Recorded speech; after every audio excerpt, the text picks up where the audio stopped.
ஒன்று நாளாகமம் 28ஆம் அதிகாரம்.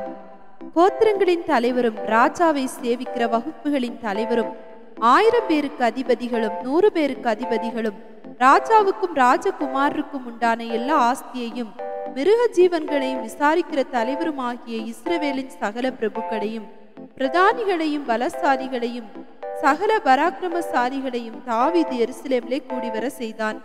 அப்பொழுது ராஜாவாகிய தாவீது எழுந்திருந்து காலூன்றி நின்று, என் சகோதரரே, என் ஜனமே, நான் சொல்வதை கேளுங்கள். கர்த்தருடைய உடன்படிக்கை பெட்டியும் நமது தேவனுடைய பாதபடியும் தங்குவதற்கு ஒரு ஆலயத்தை கட்ட நான் என் மனதிலே நினைத்து கட்டுகிறதற்கு ஆயத்தமும் பண்ணினேன். ஆனாலும் தேவன், நீ என் நாமத்திற்கு ஆலயத்தை கட்ட வேண்டாம், நீ யுத்த மனுஷனாய் இருந்து இரத்தத்தை சிந்தினாய் என்றார். இப்போதும் இஸ்ரவேல் அனைத்தின் மேலும் என்றைக்கும் ராஜாவாய் இருக்க இஸ்ரவேலின் தேவனாகிய கர்த்தர் என் தகப்பனுடைய வீட்டாரில் எல்லாம் என்னை தெரிந்து கொண்டார். அவர் யூதாவையும் யூதாவின் வம்சத்தில் என் தகப்பன் குடும்பத்தையும் தலைமையாக தெரிந்து கொண்டு என்னை எல்லா இஸ்ரவேலின் மேலும் ராஜாவாக்க என் தகப்பனுடைய குமாரருக்குள் என்மேல் பிரியம் வைத்தார். கர்த்தர் எனக்கு அநேகம் குமாரரை தந்தருளினார். ஆனாலும் இஸ்ரவேலை ஆளும் கர்த்தருடைய ராஜ்யபாரத்தின் சிங்காசனத்தின் மேல் உட்காருகிறதற்கு அவர் என்னுடைய எல்லா குமாரரிலும் என் குமாரனாகிய சாலமோனை தெரிந்து கொண்டு அவர் என்னை நோக்கி, உன் குமாரனாகிய சாலமோனே,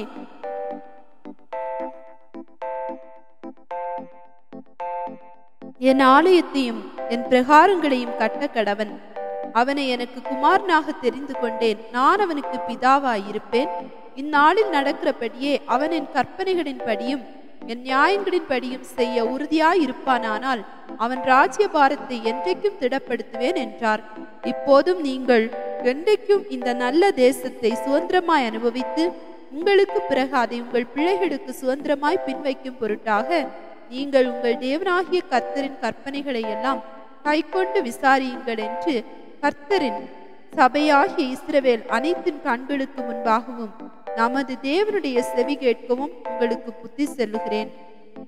என் குமாரனாகிய சாலமோனே, நீ உன் பிதாவின் தேவனை அறிந்து அவரை உத்தம இருதயத்தோடும் உற்சாக மனதோடும் சேவி. கர்த்தர் எல்லா இருதயங்களையும் ஆராய்ந்து நினைவுகளின் தோற்றங்களை எல்லாம் அறிகிறார். நீ அவரை தேடினால் உனக்கு தென்படுவார். நீ அவரை விட்டுவிட்டால் அவர் உன்னை என்றைக்கும் கைவிடுவார். இப்போதும் எச்சரிக்கையாயிரு. பரிசுத்த ஸ்தலமாக ஒரு ஆலயத்தை கட்டுவதற்கு கர்த்தர் உன்னை தெரிந்து கொண்டார். நீ திடன் கொண்டு அதை நடப்பி என்று சொன்னான். தாவீது தன் குமாரனாகிய சாலமோனுக்கு மண்டபமும் அதன் அறைகளும் அதன் பொக்கிஷ சாலைகளும் அதன் மேல் வீடுகளும் அதன் உள்ளறைகளும் கிருபாசன ஸ்தானமும் இருக்க வேண்டிய மாதிரியையும் ஆவியினால் தனக்கு கட்டளையிட்டபடியெல்லாம் அவன் செய்ய வேண்டிய கர்த்தருடைய ஆலய பிரகாரங்களும் தேவனுடைய ஆலயத்து பொக்கிஷங்களையும் பரிசுத்தமாக நேர்ந்து கொள்ளப்பட்டவைகளின் பொக்கிஷங்களையும் வைக்கும் சகல கற்றறைகளையும் இருக்க வேண்டிய மாதிரியையும் ஆசாரியரையும் லேவியரையும் வரிசைகளாக வகுக்கிறதற்கும் கர்த்தருடைய ஆலய பணிவிடை வேலை அனைத்திற்கும் கர்த்தருடைய ஆலயத்து வேலையின் பணிமுட்டுகள் அனைத்திற்கும் உரிய கட்டளையையும் கொடுத்தான்.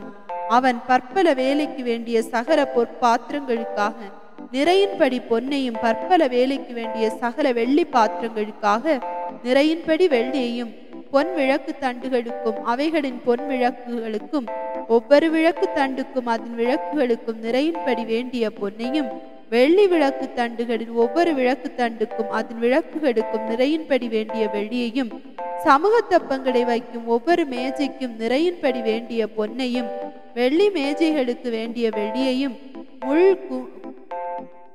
முள்குரடுகளுக்கும் கலங்களுக்கும் தட்டுகளுக்கும் வேண்டிய பசும் பொன்னையும் பொன் கிண்ணிகளில் ஒவ்வொரு கிண்ணிக்கும் நிறையின்படி வேண்டியதையும் வெள்ளி கிண்ணிகளில் ஒவ்வொரு கிண்ணிக்கும் நிறையின்படி வேண்டியதையும் தூபம் காட்டும் பீடத்திற்கு நிறையின்படி வேண்டிய புடமிடப்பட்ட பொன்னையும் கொடுத்து செட்டைகளை விரித்து கர்த்தருடைய உடன்படிக்கை பெட்டியை மூடும் பொன் கேருபீன்களான வாகனத்தின் மாதிரியையும் கொடுத்து, இந்த மாதிரியின்படி சகல வேலைகளும் எனக்கு தெரியப்படுத்த இவைகளை எல்லாம் கர்த்தருக்கு கரத்தினால் எனக்கு எழுதி கொடுக்கப்பட்டது என்றான்.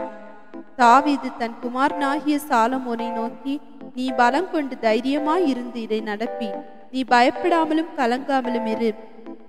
தேவனாகிய கர்த்தர் என்னும் என் தேவன் உன்னோடே இருப்பார். கர்த்தருடைய ஆலயத்தை கட்டுகிறதற்கு அடுத்த சகல கிரியைகளையும் நீ முடித்து தீரும் மட்டும் அவர் உன்னை விட்டு விலகவும் மாட்டார். உன்னை கைவிடவும் மாட்டார். இதோ தேவனுடைய ஆலயத்து வேலைக்கெல்லாம் ஆசாரியர் லேவியருடைய வகுப்புகள் இருக்கிறது.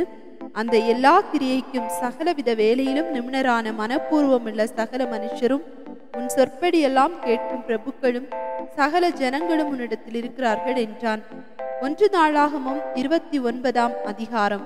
பின்பு தாவீது ராஜா சபையார் எல்லாரையும் நோக்கி, தேவன் தெரிந்து கொண்ட என் குமாரனாகிய சாலமோன் இன்னும் வாலிபரும் இளைஞனுமாய் இருக்கிறான். செய்ய வேண்டிய வேலையோ பெரியது. அது ஒரு மனுஷனுக்கு அல்ல, தேவனாகிய கர்த்தருக்கு கட்டும் அரமனை. நான் என்னாலே இயன்ற மட்டும் என் தேவனுடைய ஆலயத்துக்கென்று பொன் வேலைக்கு பொன்னையும், வெள்ளி வேலைக்கு வெள்ளியையும், வெண்கல வேலைக்கு வெண்கலத்தையும், இரும்பு வேலைக்கு இரும்பையும், மர வேலைக்கு மரத்தையும், பதிக்கப்படத்தக்க காந்தி உள்ள கற்களையும், பலவருண கற்களையும், விலையேற பெற்ற சகலவித ரத்தினங்களையும், வெண்கற்பாளங்களையும், கோமேதக முதலிய கற்களையும் ஏராளமாக சவதரித்தேன். இன்னும் என் தேவனுடைய ஆலயத்தின் மேல் நான் வைத்திருக்கிற வாஞ்சையினால் பரிசுத்த ஆலயத்துக்காக நான் சவதரித்த அனைத்தையும் தவிர எனக்கு சொந்தமான பொன்னையும் வெள்ளியையும் என் தேவனுடைய ஆலயத்துக்கென்று கொடுக்கிறேன். அவைகளின் சுவர்களை மூடுவதற்காகவும், பொன் வேலைக்கு பொன்னும் வெள்ளி வேலைக்கு வெள்ளியும் உண்டாயிருக்கிறதற்காகவும், கம்மாளர் செய்யும் வேலை அனைத்திற்காகவும் ஒப்பீரின் தங்கமாகிய 3000 தாலந்து தங்கத்தையும் சுத்த வெள்ளியாகிய 7000 தாலந்து வெள்ளியையும் கொடுக்கிறேன். இப்போதும் உங்களில் இன்றைய தினம் கர்த்தருக்கு தன் கை காணிக்கைகளை செலுத்த மனப்பூர்வமானவர்கள் யார் என்றான்.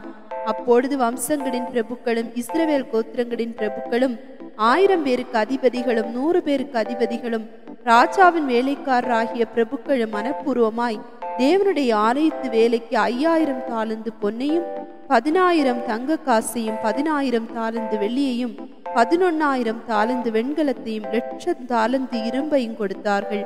யார் கையில் ரத்தினங்கள் இருந்ததோ அவர்கள் அவைகளையும் கர்த்தருடைய ஆலயத்து பொக்கிஷத்திற்கென்று கெர்சோனியனான எகியேலின் கையிலே கொடுத்தார்கள். இப்படி மனப்பூர்வமாய் கொடுத்ததற்காக ஜனங்கள் சந்தோஷப்பட்டார்கள். உத்தம இருதயத்தோட உற்சாகமாய் கர்த்தருக்கு கொடுத்தார்கள். தாவீது ராஜாவும் மிகவும் சந்தோஷப்பட்டான்.